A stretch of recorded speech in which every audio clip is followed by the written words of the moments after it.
कि एक मंदिर के अधिकारी थे, पुजारी थे।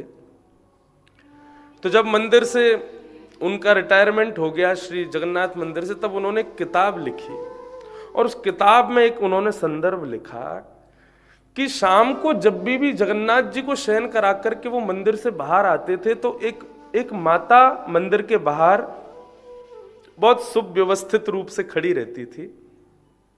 और वो अधिकारी जी जब मंदिर बंद करके अपने घर की ओर जाते थे तो वो अधिकारी जी से कहती थी, आज जगन्नाथ जी ने ऐसी माला धारण की ना, आज जगन्नाथ जी ने ऐसे कलर का कंबल ओढ़ा है ना, आज श्री जगन्नाथ जी ने ऐसा वस्त्र पहना है ना। वो पूछती नहीं थी, बताती थी और उनकी हां ना सुनती थी केवल। अधिकारी जी कभी कभी चिढ़ जाते थे, बोले तू क्या, तेरा मतलब क्या है, तुम चली जाओ ना, जाके दर्शन कर लो खुद ही। बोले मैं जा नहीं सकती अंदर, मुझे अधिकार नहीं अंदर जाने का। लेकिन वो नित्य पूछती और कहती, आज जगन्नाथ जी ने अधर चुंबित माला, एक श्री जगन्नाथ जी की अत्यंत प्रिय एक स्वरूप है, वो अधर के पास अधर को चुम्बन करती हुई एक माला धारण करते हैं, वो बिल्कुल अधर के पास से धारण करते हैं। आज ठाकुर जी ने अधर चुंबित माला में तुलसी जी को स्वीकार किया ना। रोज ऐसी बातें करती थी।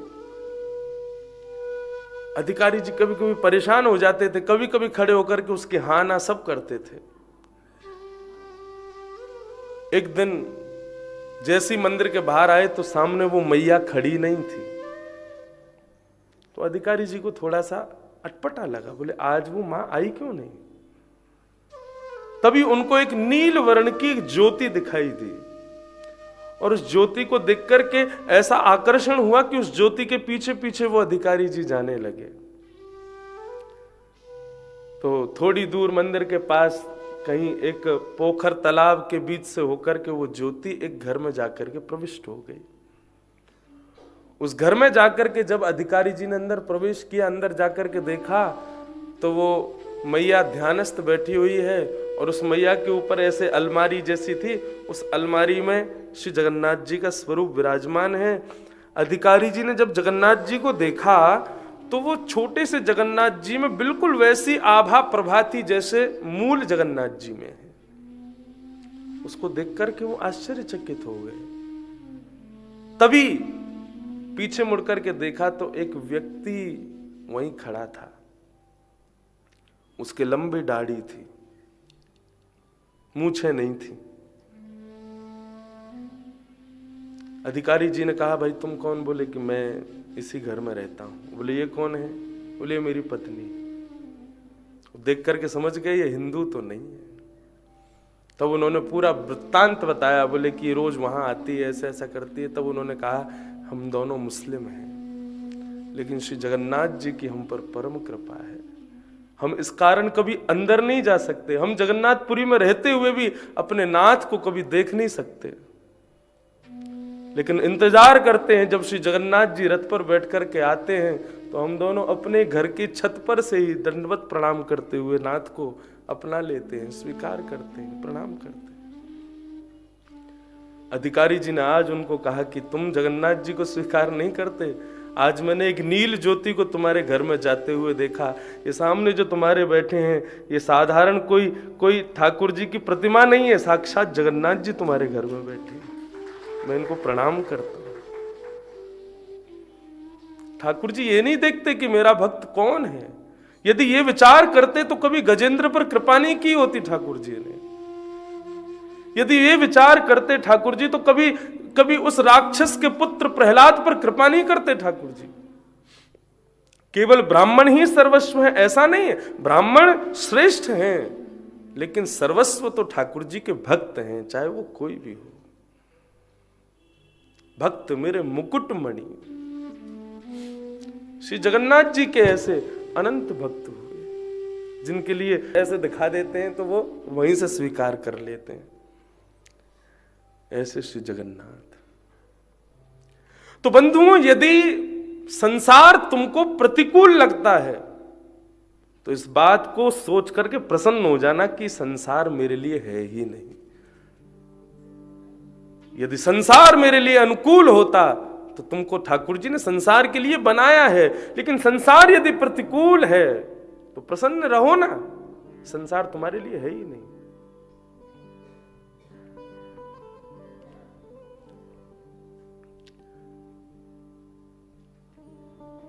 परंतु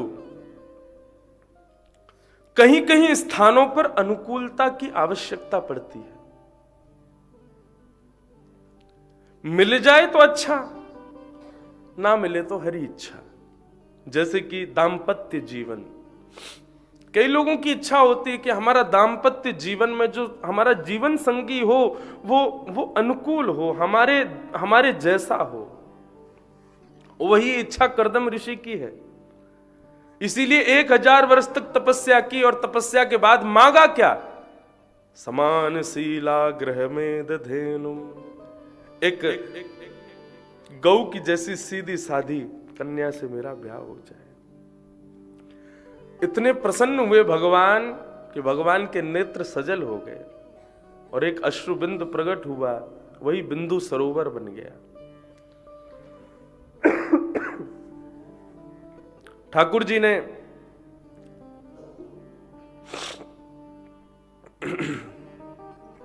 कर्दम ऋषि को कहा कि हम तुमसे बहुत प्रसन्न हैं, तुमने वो मांगा है जिसको सुनकर के मुझे बड़ी प्रसन्नता है। क्योंकि तुम अनुकूल पत्नी इसलिए नहीं मांग रहे कि तुम्हारा जीवन अच्छा हो जाए, तुम्हारा गृहस्थ धर्म अच्छा हो, तुम अनुकूल पत्नी इसलिए मांग रहे हो क्योंकि तुम भी वैष्णव भक्त हो, वो भी वैष्णव भक्त होगी, दोनों मिलकर के भजन करोगे, कीर्तन करोगे, सुंदर सुंदर भक्त बालकों को जन्म दोगे, इसलिए तुम एक वैष्णव कन्या की, एक भक्त हृदय कन्या की कामना कर रहे हो। चिंता मत करो कर्दम, परसों के दिन स्वयंभू मनु अपनी अति सुंदर बेटी देवहूति को लेकर के आएंगे। मैंने तुम्हारी व्यवस्था कर दी है। बोले कैसे? बोले मैंने नारद जी को भेज दिया था, नारद जी ने जाकर के देवहूति को तुम्हारे मंगल मंगल चरित्र सुनाए तो उसको, उसके हृदय में तुम ही पति रूप में विद्यमान हो गए हो। ये नारद जी कौन है पता है? नारद जी भगवान का मन है। भगवान की कोई भी इच्छा हो, वो इच्छा पूरी करने का काम फिर नारद जी का होता है। नारद जी ने जाकर के देवहूति को कर्दम ऋषि के बारे में बताया। देवहूति तभी से कर्दम ऋषि को अपने पति रूप में मानने लगी। भगवान ने कहा कि तुम्हारी देवहूति के साथ ब्याह होगा परसों, और तुम्हारे यहां संतान के रूप में मैं अपनी तरफ से दे रहा हूं, तुम्हारे यहां संतान के रूप में मैं स्वयं आऊंगा, मैं ही तुम्हारा पुत्र बन करके आऊंगा। कर्दम ऋषि ने दंडवत प्रणाम किया। परसों का दिन आया, स्वयंभू मनु अपनी पुत्री देवहूति को लेकर के आए और आकर के कर्दम ऋषि के साथ ब्याह किया।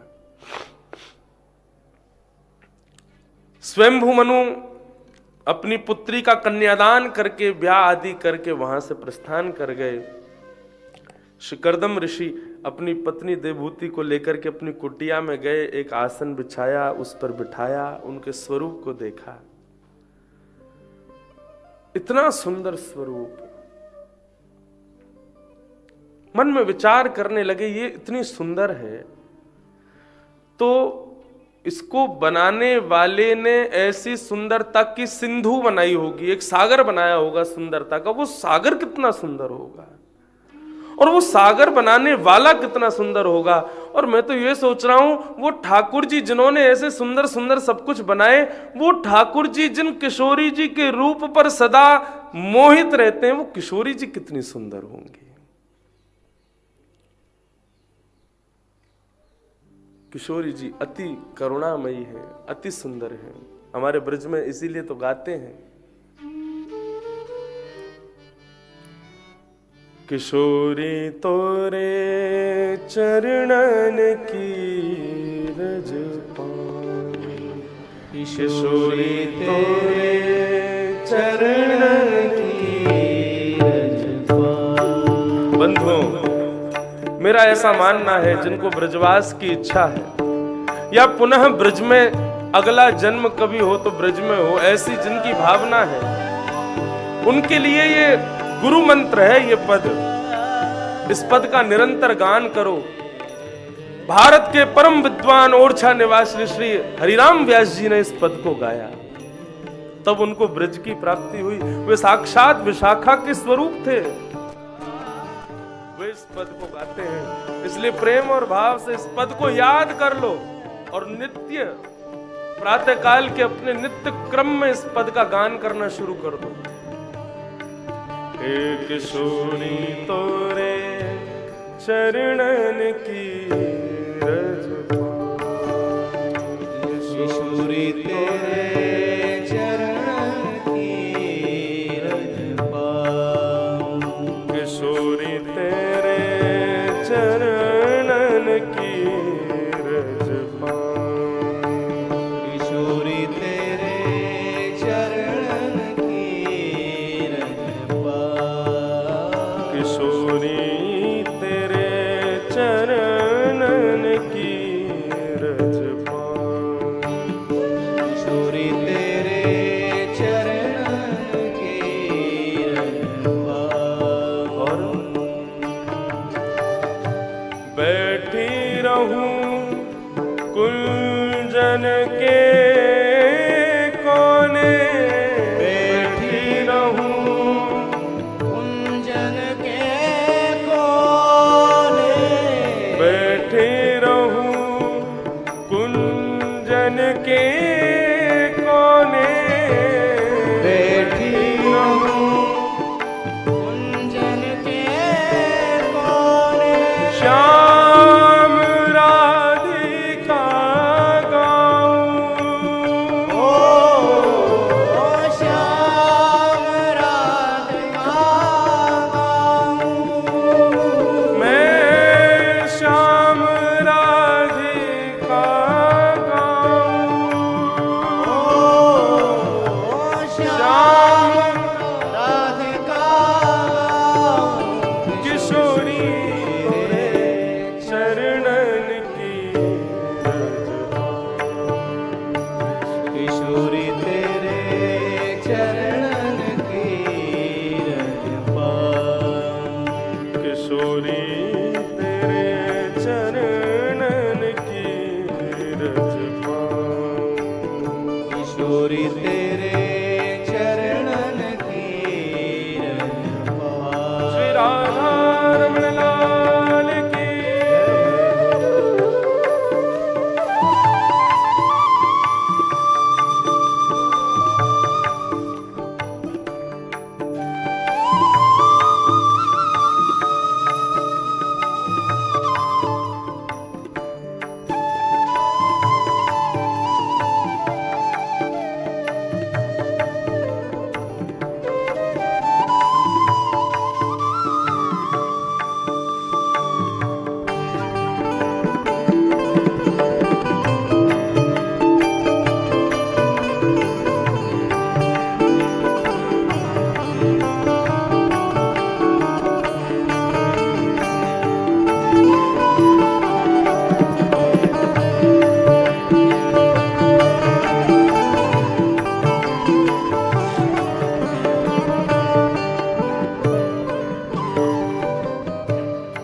यारज को ब्रह्मादिक तरसत, यारज को ब्रह्मादिक तरसत, यारज को ब्रह्मादिक तरसत, यारज को ब्रह्मादिक तरसत, सूरज शीश चढ़ाऊं। सूरज शीस चढ़ाऊं। सूरज शीश चढ़ाऊं। सूरज शीस चढ़ाऊं। किशोरी तेरे चरणन की रज किशोरी तेरे चरणन की रज किशोरी तेरे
की छवि निरखूं, विमल विमल यश गाऊं। श्री हरिराम व्यास जी कह रहे हैं। तो बंधुओं, श्री कर्दम ऋषि की अनंत वर्षों की समाधि लग गई अपनी पत्नी को देख करके। तो मन में भाव आया कि एक साधारण देव कन्या को देख करके इतने वर्षों की समाधि लग जाना, इसके प्रति कोई दुर्भाव मत रखो कि कर्दम ऋषि के मनोभाव कुछ विचित्र थे या कर्दम ऋषि के मन का भाव कोई अलग था, ऐसा नहीं। इसके प्रति सद्भाव ही रखो कि कर्दम ऋषि ने इतने वर्षों की समाधि शायद इसलिए लगाई होगी, मुझे तो ऐसा ही लगता है कि वे सोच रहे होंगे ये इतनी सुंदर है, उसको बनाने वाले ठाकुर जी कितने सुंदर होंगे। और वो ठाकुर जी इतने सुंदर ठाकुर जी, जिन किशोरी जी के मुखमंडल को देखते हैं तो अपनी पलकों को पकड़ लेते हैं कहीं झपक ना जाए, इतनी सुंदर किशोरी जी कितनी सुंदर होंगी। इसी विचार में उनके समाधिस्थ हो गए होंगे।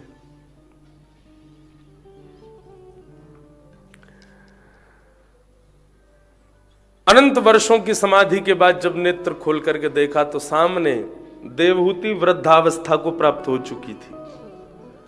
देवहूति को देख करके कर्दम ऋषि बोले, देवहूति आप वृद्ध हो गए। बोले, प्रभु अब आप ब्याह होते ही समाधि में चले जाएंगे तो फिर यही मिलेगा आपको। आप इतने वर्षों तक यहीं रही।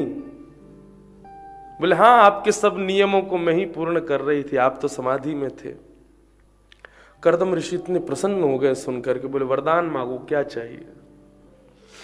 तो देवहूति ने कहा, इस वृद्धावस्था में आपसे क्या मांगू। तो कर्दम ऋषि उनको लेकर के गए, बोले, ये बिंदु सरोवर है, ये भगवान के अश्रुबिंद से प्रकट हुआ है, इसमें स्नान करो। उसमें जैसे स्नान किया, स्नान करके बाहर आई तो बिल्कुल युवा हो गई। तब कर्दम ऋषि ने एक विमान बनाया, कामघ विमान, और उस विमान में देवहूति को लेकर के श्री कर्दम ऋषि अनंत वर्षों तक यात्रा करते रहे। यात्रा से पुनः वापस जब लौटे तो 9 कन्याओं ने जन्म लिया। बंधुओं, ये 9 कन्या एक प्रकार से नवदा भक्ति है। प्रकार नवदा भक्ति का यहां वर्णन नहीं है, लेकिन नवदा भक्ति हम इसलिए कह रहे हैं क्योंकि 10वीं संतान के रूप में कपिल भगवान आ रहे हैं। तो भगवान आएंगे कब? बोले, जब पहले 9 भक्ति आ जाएंगी तब ठाकुर जी पधारेंगे।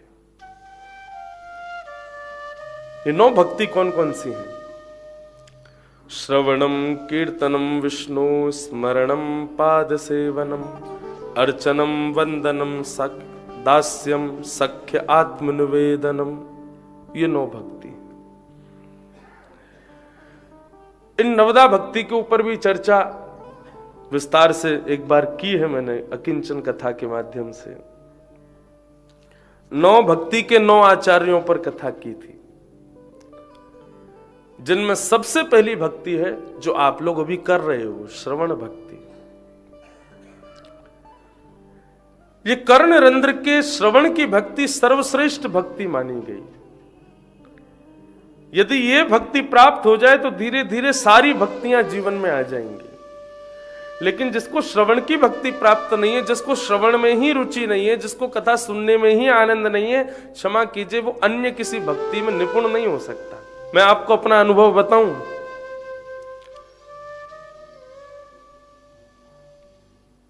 मुझसे जो सर्कल बनाते हैं ना, वो भी बिल्कुल स्पष्ट नहीं बनेगा। सीधा लाइन खिंचवाते हैं कॉपी में, वो भी अच्छी नहीं आएगी। और लिखवाओगे तो इतनी ऐसी राइटिंग है, ऐसा लगेगा कोई डॉक्टर ने लिखा है क्या। डॉक्टर लोगों की राइटिंग, वैसे बुद्धिमान लोगों की राइटिंग ऐसी होती है, कोई पढ़ ही नहीं सकता। डॉक्टर पैरासीटामोल भी लिखता है तो पढ़ ही नहीं सकते, और मेडिकल का स्टोर वाला कोई हो, उसको किसी को दिखा दो वो समझ जाता कौन सा है, क्या लिखा है। बहुत अच्छा डॉक्टरों की। तो मेरी राइटिंग भी इतनी बढ़िया नहीं है, तो इसका मतलब यह है कि कला से तो मैं दूर दूर तक मेरा कोई संबंध नहीं। लेकिन ये लीला नहीं है ठाकुर जी की, तो नहीं, क्या है बताओ। ऐसे इतने छोटे से लाल जी, बड़े ठाकुर जी का श्रृंगार बहुत सहज होता है, क्योंकि उनके श्रृंगार में हाथों का प्रयोग होता है।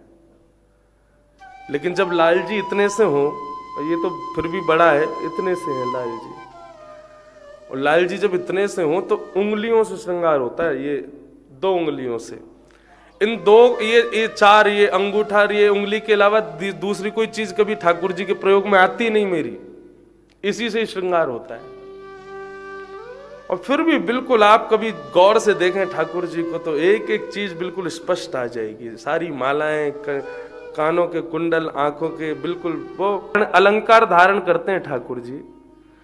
यदि अलंकार नासिका के बीच से जरा भी इधर उधर हो जाए तो ठाकुर जी का रूप ही बदल जाएगा। आप कभी राधा रमन जी में ये चीज अनुभव कीजिएगा, हर गुसाई की सेवा में ठाकुर जी अलग होते हैं। क्यों? क्योंकि सेवक इतने सारे हैं तो सब नेत्र एक जैसे नहीं धराते। कोई ठाकुर जी के नेत्र को अगर नासिका से जरा सा भी दूर कर दे तो ठाकुर जी का मुखमंडल बड़ा हो जाता है, जरा सा नीचा कर दे तो ठाकुर जी का मुखमंडल थोड़ा गोल हो जाता है, जरा सा ऊपर कर दे तो ऐसा लगता है जैसे जगन्नाथ भगवान आ गए हो, ये बड़े बड़े नेत्र खोल के देख रहे हैं। तो ये सब ठाकुर जी की अपनी सेवा, वो जैसा जिससे करामे।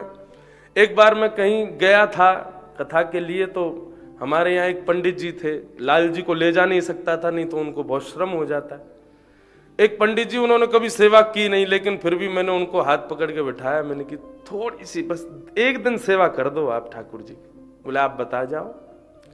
मैंने उनको सब बताया, मैंने ऐसे करना ये करना, मैंने ठाकुर जी के अलंकार मत छूना, और ठाकुर जी का माथे का तिलक मत छूना, और ये थोड़ी का हीरा मत छूना, बाकी सब ऐसे करके धरा देना।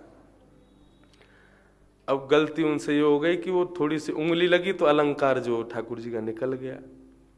अब जब उन्होंने धराया हमारे लाल जी को अलंकार, तो ये वाला अलंकार यहां धरा दिया, ये वाला यहां धरा दिया, ठाकुर जी ऐसे देखें दोनों तरफ। अब जब मैंने आके लाल जी को देखा तो जो कटाक्ष थे ना ठाकुर जी को, कटाक्ष बीच में थे, और ठाकुर जी ऐसे बिल्कुल जैसे कोई जोर से घुमा दे, चक्कर आ जाते ना, आंख घूम जाती है, ऐसे लाल जी हो गए। और चंदन लगाने के लिए मैंने तो कहा था कि छोटी छोटी बिंदी धराना, ये पहले की बात है, अब तो मैं भी बहुत कम करता हूं, क्योंकि उससे भी ठाकुर जी को सर्दी तो लगती है। और जब ज्यादा हम लोग ठाकुर जी को पत्रावली करते हैं तो पत्रावली सूख जाती है, सूखने के बाद ठाकुर जी गौचारण जाते होंगे तो वो कहीं आंखों पे आती ना हो, इसलिए पत्रावली कभी कभी धराता हूं। तो पहले मुझे बड़ा शौक था पत्रावली धरवाने का, तो मैं उनको बता के गया ऐसे ठाकुर जी को पत्रावली धरना। तो अब एक पत्रावली क्या, उन्होंने पूरा ऐसे चंदन लगा दिया, लाल जी ऐसे लग रहे थे टटिया स्थान से दीक्षा लेके आए हो, बिल्कुल बाबा जी। ये आंख मुंह नाक, वो चित्र मेरे पास आज भी रखा है, मैंने कभी किसी को दिखाया नहीं। बैठे क्या यहाँ संत जी? कहाँ है? अरे वो बैठे मुफलर पहन के, ये यही महात्मा थे बहुत विद्वान है, परम विद्वान है, बोलते भी बहुत कम है, गाते भी बहुत मधुर है, लेकिन ठाकुर जी की सेवा ऐसे करते हैं जैसे कोई टटिया स्थान के महात्मा बना देते हैं उनको। हमारे लाल जी को ज्यादा लोग स्पर्श भी नहीं करते, 2-3 ने ही किया है बस। थोड़ा मातृ भाव रखना पड़ता है लाल जी के प्रति कि भाई सब लोग नहीं छूमे लाल जी को, दूर से दर्शन करें, दूर से निहार लो। तो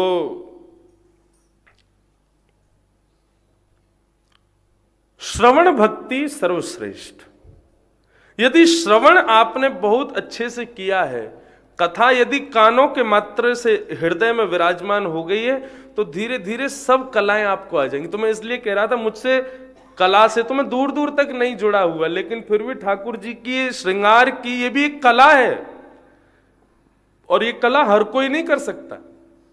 बड़े स्वरूप में फिर भी आप कर लोगे, लेकिन छोटे से लाल जी को श्रृंगार करना ये बहुत बहुत मुश्किल होता है। बड़े बालक की सेवा करना माँ के लिए सहज है, लेकिन 1-1.5 महीने का बालक, उसकी सेवा करना बहुत मुश्किल होता है। उसके यहाँ हाथ लगाओ, कहीं गर्दन उसकी लटक नहीं जावे, उसको सदैव अपने हृदय से लगा के रखो, ऐसे ही लेटाना है, ऐसे। तो वो सब छोटे लाल जी की सेवा में बहुत बहुत ध्यान रखना पड़ता है। लेकिन ये श्रृंगार का भाव कहां से आया? जिस वैष्णव ने ठाकुर जी लाल जी मुझको प्रदान किए, मैं उनको मामा जी कहता हूं, लाल जी के मामा जी, नाथ द्वारा के। तो हमने कही, मैं मामा जी ये आप लाल जी दे रहे हो, इनका श्रृंगार कैसे होगा? बोले सब खुद ही कराएंगे आपसे। कोई व्यक्ति यदि ये अभिमान करे कि मैं कर रहा हूं, मेरे द्वारा हो रहा है, तो वो हो ही नहीं सकता। ठाकुर जी स्वयं करवाते हैं। उनको जिसमें रुचि होती है वो अपने आप करवा लेते हैं अपने अर्चक से। उस दिन रुचि थी उनकी ऐसे बाबा जी बनने की, तो उनसे ऐसी सेवा करवाई कि बन ही गए।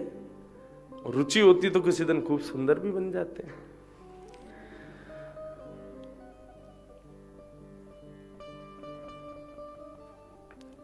तो श्रवण भक्ति ये सब प्रदान कर देगी। आप सुनने में निपुण हो जाओ, आपको कीर्तन भक्ति भी प्राप्त होगी, आपको सेवा भक्ति भी प्राप्त होगी, आपको अर्पण भक्ति भी प्राप्त होगी, वंदन भक्ति भी प्राप्त होगी, सख्य भक्ति भी प्राप्त होगी, आत्मनिवेदन भक्ति भी प्राप्त होगी। सारी भक्तियां एक ही जड़ में विद्यमान है, इस कथा श्रवण भक्ति में। कथा श्रवण में रुचि होनी चाहिए, बस सारी भक्ति स्वतः प्राप्त हो जाएंगी।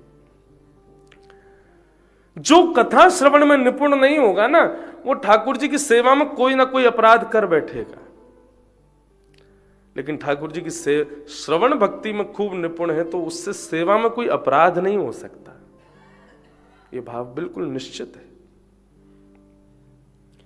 कई लोगों की रुचि नहीं होती कथा में, उनकी रुचि होती है हम सजाएंगे, हम ऐसा करेंगे, ये सुंदर बना दो, ये सुंदर कर दो, ये वहां कोई ना कोई अपराध जरूर उनके द्वारा होता ही है।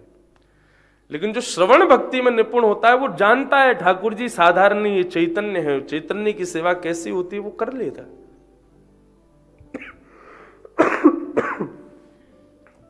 तो नवदा भक्ति में प्रथम श्रवण भक्ति को स्वीकार करो। 9 भक्ति, 9 कन्याओं ने जन्म लिया कर्दम ऋषि के यहां। कर्दम ऋषि बोले कि अब भैया 9 बालिकाएं हो गई, अब तो मैं वन में जाके भजन करूंगा, अब घर में नहीं रहूंगा। मैंने आपके पिता को वचन दिया था, एक संतान होते ही गृह त्याग कर दूंगा। 9 संतान हो गई। देवहूति कहने लगी, यदि बेटियों का ब्याह किए बिना आप चले गए ना, तो समाज क्या कहेगा?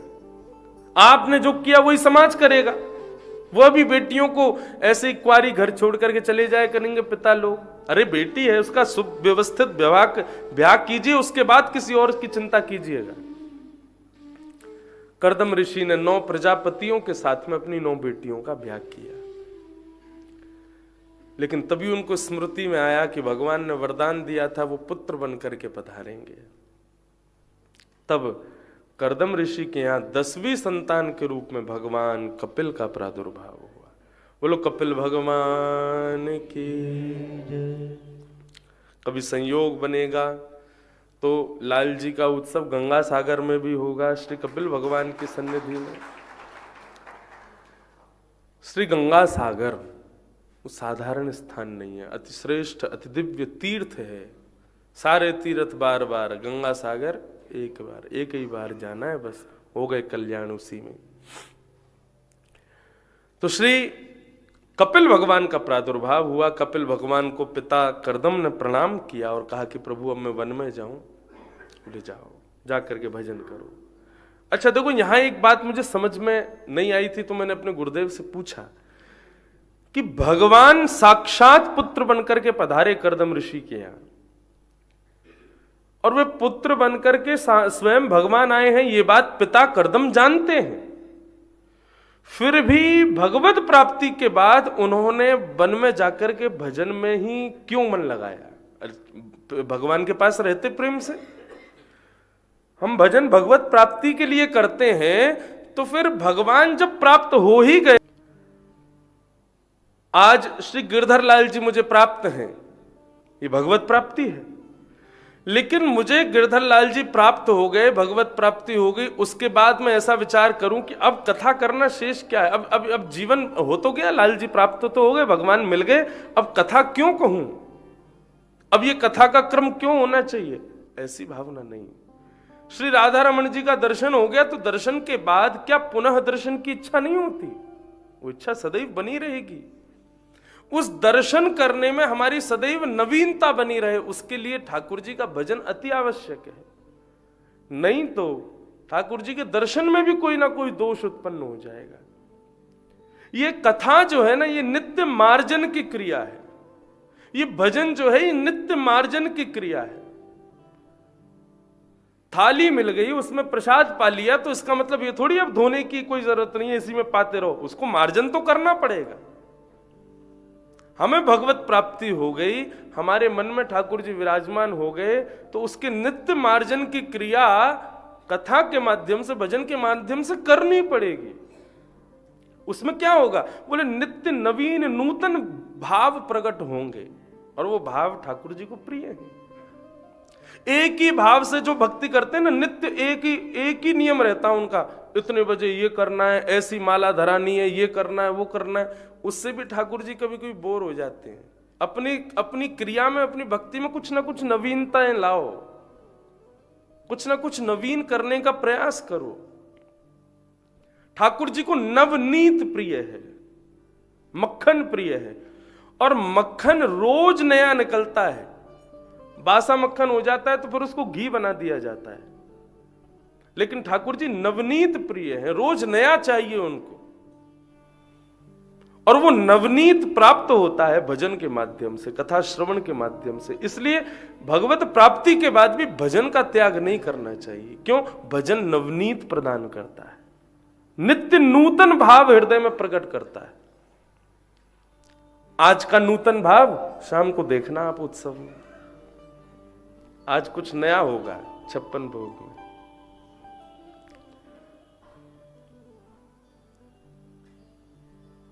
अब क्या होगा वो शाम को ही देख लेना, अभी बताएंगे नहीं, भेद खोलना भी नहीं है, लेकिन जो होगा वो सुखद होगा।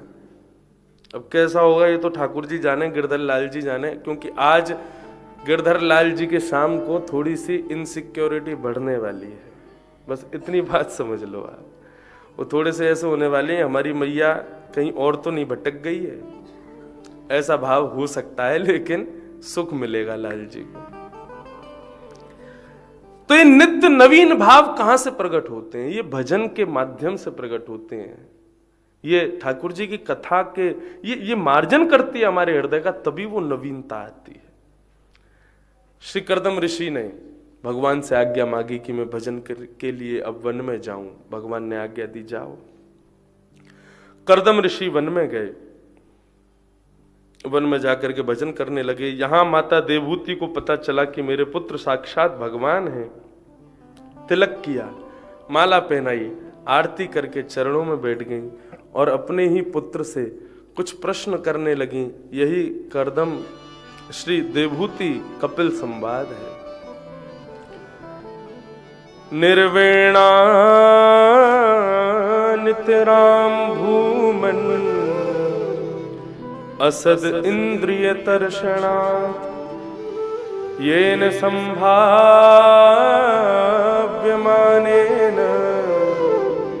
प्रपन्नान्धं तम प्रभु। हे प्रभु, मैं अपनी असद इंद्रियों की इच्छा पूर्ण करते करते हार चुकी हूं। आप मुझ पर कृपा करके मेरी इन असद इंद्रियों की इच्छाओं को अब नष्ट करो। असद इंद्रिय तर्षणात्,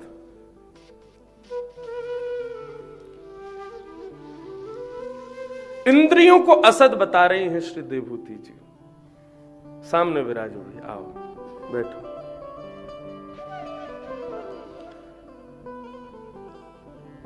वाह, आज खूब आनंद हुआ लाल जी के उत्सव में। हमारे बाल्यकाल के अच्छे मित्र भी हैं और बढ़िया अब तो कथा करने लगे हैं। श्री शिवम पाठक जी पधारे हैं, खूब खूब स्वागत। तो देवहूति माता भगवान से क्या कह रही हैं? बहुत सुनने योग्य बात। मैं अपनी असद इंद्रियों की इच्छाएं पूर्ण करते करते हार चुकी हूं। आप कृपा करके मेरी इन इच्छाओं को नष्ट करो। लेकिन यहां पर देखिए असद इंद्रिय शब्द जो कहा गया ना, ठाकुर जी को वो प्रिय नहीं लगा। इंद्रियां कितनी होती हैं शरीर में? 10 इंद्रियां होती हैं, और ये 10 इंद्रियां ठाकुर जी के द्वारा प्रदत्त हैं, ठाकुर जी के द्वारा प्रदान की गई हैं। ठाकुर जी यदि किसी वस्तु को प्रदान करें, उसको असद कहना ये ठाकुर जी के द्वारा दिए गए उपहार की अवहेलना करने के समान है। कपिल भगवान ने जब ये बात सुनी ना, असद इंद्रिय, तो भगवान कहने लगे, मैया आप इंद्रियों को असद कैसे कह सकती हो? ये इंद्रियां मैंने प्रदान की है। आंख मैंने दी, कान मैंने दिए, जीभ मैंने दी, हाथ मैंने दिए, सब सर्वांगीण अंग मैंने दिया। इस अंग की अवहेलना करना तो मेरी अवहेलना करने के समान है। आप ऐसा मत कहो। अष्टावक्र की कथा सबने सुनी है।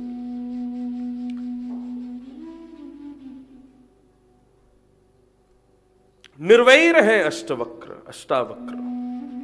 उनको किसी के सम्मान से ज्यादा प्रसन्नता नहीं होती। कोई उनका अपमान करे तो उनको बुरा भी नहीं लगता। संसार मायाम परिवर्जितोषी। एक राजा की सभा में गए तो अष्टावक्र का शरीर 8 जगह से टेढ़ा, उस अंग की भंगिमा को देख करके लोगों ने उनका मजाक उड़ा दिया। तो अष्टावक्र सभा से उठ के जाने लगे। राजा ने प्रणाम किया, बोले प्रभु यहां से मत जाइए ना, आपके चरणों में प्रणाम करता हूं। आप तो निर्वैर हैं, आपको किसी के द्वारा दिए गए मान सम्मान अपयश आदि का तो कोई प्रभाव आप पर होता नहीं, तो फिर यहां पर आपका अपमान किया, आपको बुरा क्यों लगा? अष्टावक्र बोले मेरा अपमान हुआ था क्या? बोले हाँ, वो आपके अंग को देख करके तो सबकी हंसी आई, इसीलिए तो आप उठ के जलने लगे। अष्टावक्र बोले मुझे अपना अपमान अनुभव नहीं हुआ। यदि मेरा अपमान होता तो मैं बैठा ही रहता। मुझे अपने अपमान का अनुभव नहीं हुआ। मुझे ऐसा अनुभव हुआ कि मेरी आकृति की हंसी उड़ाई जा रही है। इसका मतलब मुझको बनाने वाले का अपमान किया जा रहा है। ये घड़ा बुरा है तो घड़े को अपमान थोड़ी है, घड़ा बनाने वाले का अपमान है। अष्टावक्र बोले मेरा अपमान होता तो मैं नहीं जाता, लेकिन मेरे को बनाने वाले ठाकुर जी का अपमान किया जा रहा है, इसलिए मैं उठ करके जा रहा हूं। किसी के रूप को देख करके, किसी के अंग प्रत्यंगों को देख करके, किसी के स्वरूप की अवहेलना, उसकी अवहेलना नहीं है, ठाकुर जी की अवहेलना है। पूतना को भगवान ने क्यों नहीं देखा, उसके पीछे एक भाव में यह भी बताता हूं, क्योंकि पूतना वो बन के नहीं आई जो वो एक्चुअल में है, जो उसको ठाकुर जी ने बनाया। उसके बड़े बड़े दांत हैं, बड़े बड़े मुख है, उसका विचित्र प्रकार का रूप है, ऐसा ठाकुर जी ने उसको बनाया जानबूझ के। क्यों? ठाकुर जी उसको ऐसा ही देखना चाहते हैं, लेकिन वो रूप बदल करके गई है, इसलिए ठाकुर जी ने नहीं देखा। भगवत सन्मुख जब हम होमें तो उस समय अपने वास्तविकता में रहें। अपने स्वरूप को जो हम लोग बदल देते हैं ना, ये बेलूपिया जो हम बन जाते हैं, अंदर से कैसे हैं सब जानते हैं। हम कैसे हैं 2 ही लोग जानते हैं, या तो मैं जानता हूं या भगवान जानते हैं, तीसरा कोई नहीं जानता। लेकिन समाज के सामने हम बेलूपिया बन जाते हैं। हम तो बहुत सरल हैं, हम तो बहुत सहज हैं, हम तो ऐसे रहते हैं, हम तो वैसे। ये पाखंड नहीं है तो क्या है? जो तुम हो अपने वास्तविकता में रहो।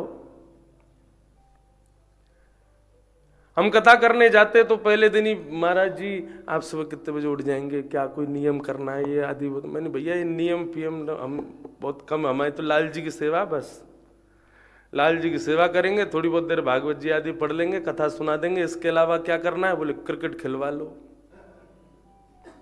और क्या करना है? बोले रात में सब बालकों को बुला लो, उनसे जो क्वेश्चन होंगे सबका उत्तर देंगे, खूब आनंद करवा लो, जो करना है सब। ऊधम तो पूरे करते हैं, कथा में मुझसे ज्यादा ऊधम कोई नहीं करता होगा। सतनाम जी बैठे पीछे, अभी हर कथा में, एक कथा में तो महाराज दक्षिणा में ही क्रिकेट किट मिली थी मेरे को। सब यजमानों ने क्रिकेट किट ही प्रदान की। महाराज जी आपको बहुत प्रिय, आप ये रखो। ठीक है, जो वास्तविक है वो है, अच्छा लगता है तो खेलते हैं। उसका एक अनुभव मैंने किया। कथाओं में पहले दिन ही जाकर के हमने एक कोई युवा बालक को पकड़ा, मैंने सुनो इधर आओ, क्रिकेट आता है तुमको? बोले हाँ आता है। मैंने तो अपनी मंडली इकट्ठी करो, कल खेलने आना।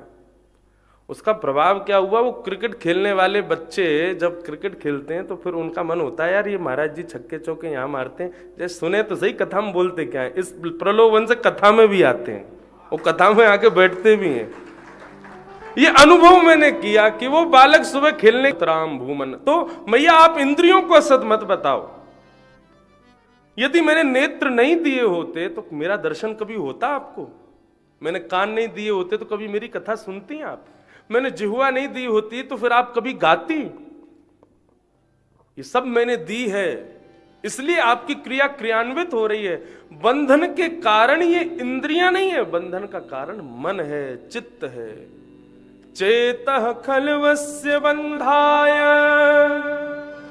रतं वा पुंस मुक्तये। चित्त ही बंधन का कारण है। इस चित्त को संभालो मां, इस चित्त को संभालना है। तो बोले चित्त कैसे संभलेगा? बोले इसका संग सुधार दो। ये चित्त बिगड़ता किससे? बोले संग दोष से चित्त बिगड़ता है। यदि इस चित्त का संग सुधर जाए, संग इसको सुलभ प्राप्त हो जाए, अच्छा प्राप्त हो जाए, तो चित्त सुधर जाएगा। किसका संग करवाना चाहिए? बोले संतों का संग करवाओ। संत किसे कहते हैं? संत की परिभाषा भगवान कहते हैं। देखो, सरल चित्त वालों को संत कहा जाता है। सरल शब्द का अर्थ वृंदावन के एक बाबा कहते हैं, बोले सरल शब्द के अर्थ शास्त्र प्रमाणिक कई होंगे, लेकिन सरल शब्द का एक बड़ा सीधा सा अर्थ है। बोले क्या? स से सीता, रा से राम, ला से लक्ष्मण, ये तीनों जिसके हृदय में हो वो सरल है। ये तीनों जिसके हृदय में विराजे वही सरल है, और वो सरल चित्त वाले ठाकुर जी को अति प्रिय है। तितिक्षव कारुणिका श्रुहृद सर्वदेहिना अजात शत्रवः शांता साधव साधुभूषणा।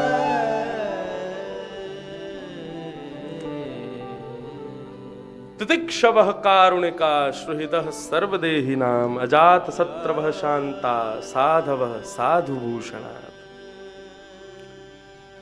साधुओं के आभूषण बताए गए। तितिक्षवः पहला, जिसके अंदर सहनशीलता है। जिस व्यक्ति में सहनशीलता नहीं है, भगवान उसको जल्दी अपनाते नहीं है। इसलिए सहनशील बनो।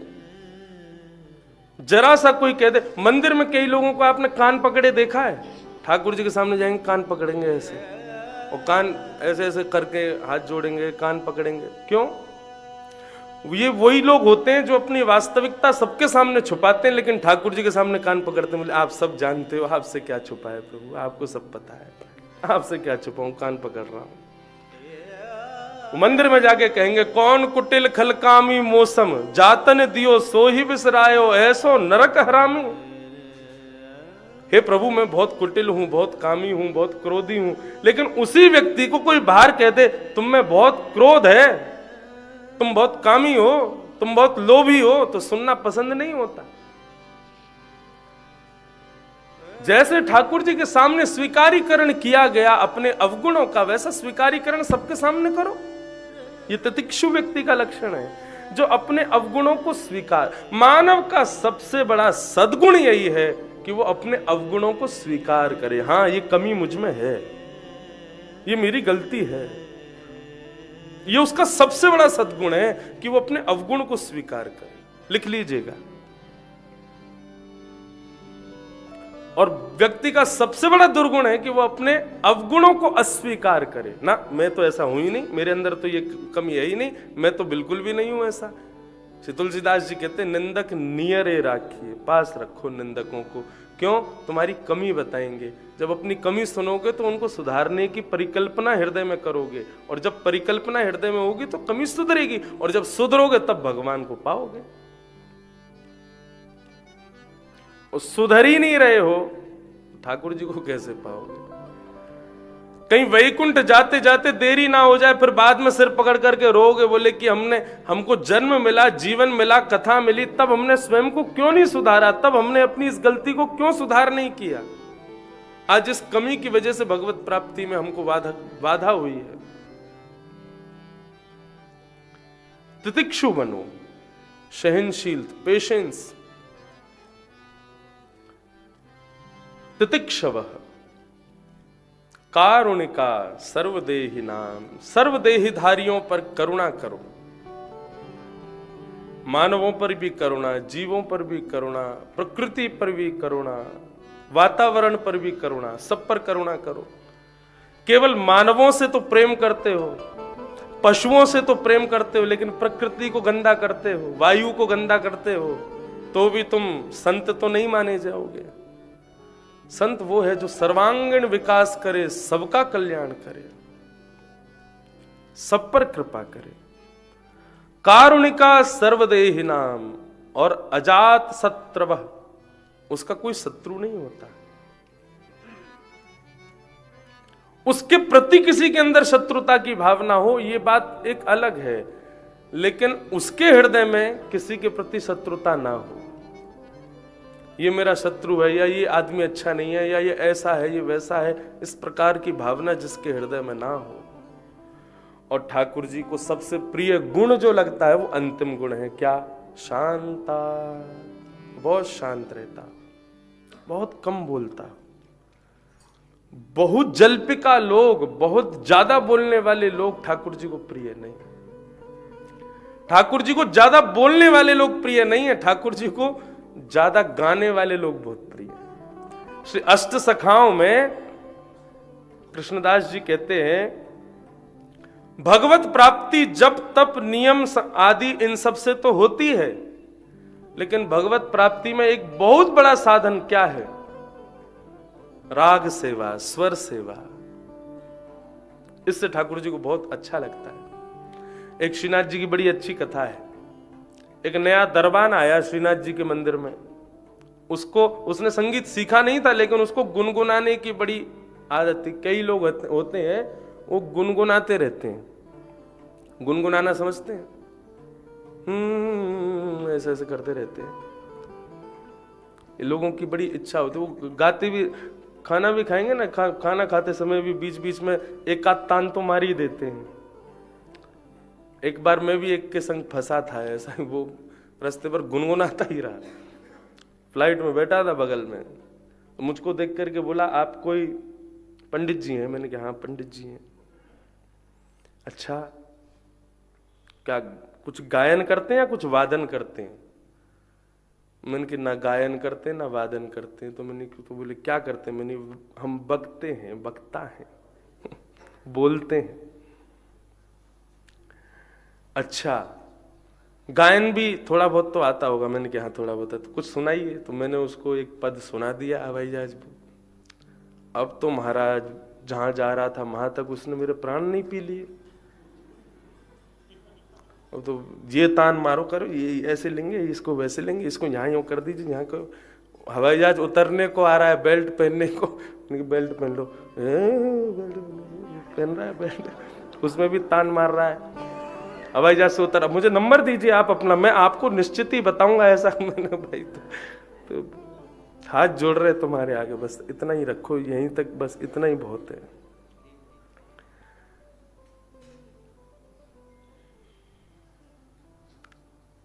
प्रीतम प्रीत ही सो पई है। आपको राग कितने आते हैं, आपको कितना ज्ञान है, ठाकुर जी ये नहीं देखते। अष्ट सखा कहते हैं लगाओ।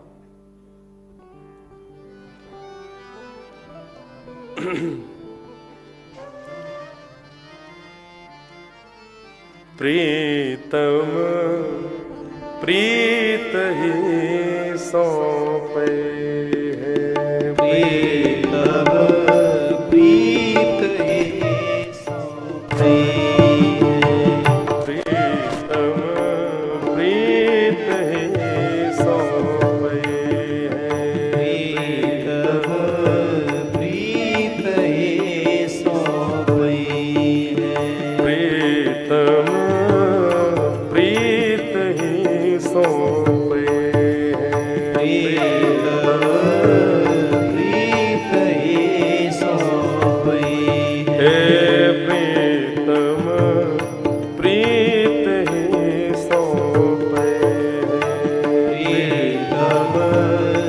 ध्यान से सुनिएगा शब्द।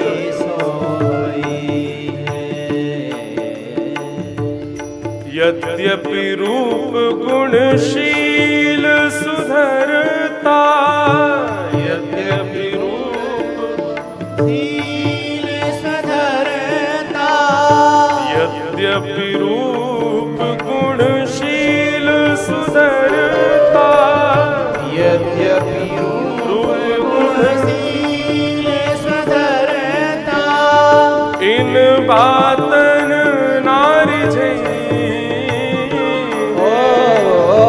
इन बातन नार झई है, इन बातन नारी झई है, इन बातन नार झई है। प्रीतम प्रीत ही सौंपे, प्रीतम प्रीत ही सौंपई है, प्रीतम प्रीत प्रीतम प्रीत ही सौंपई। शरीरम स्वरूपम तथा वा कलत्वम रथश्चारु रुचिरम धनम मेरुतुल्यम मनश्रेण लग्नम कृष्ण पादारविंदम ततः किम ततः किम ततः किम ततः किम। सब व्यर्थ है।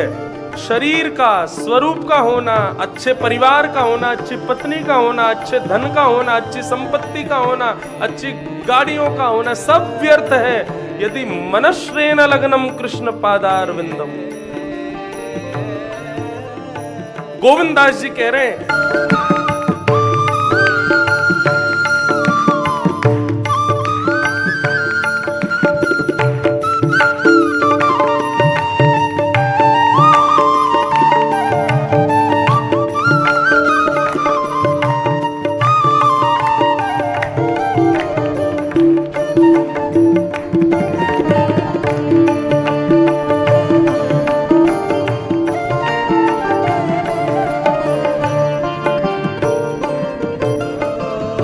सतकुल जन्म कर्म शुभ लक्षण, सतकुल जन्म शुभ लक्षण, वेद पुराण पढ़े,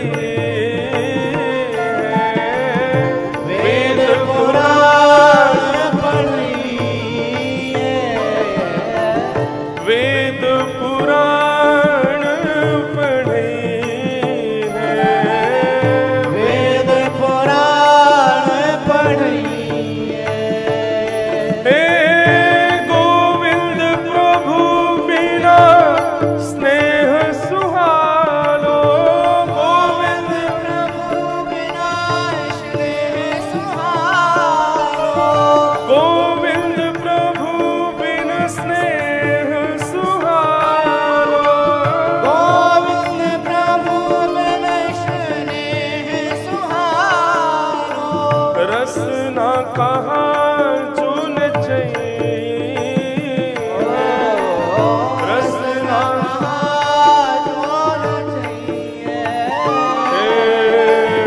रसना कहाँ चुन चाहिए, रसना कहाँ जोन चाहिए। प्रीतम प्रीत ही सौंपे, प्रीतम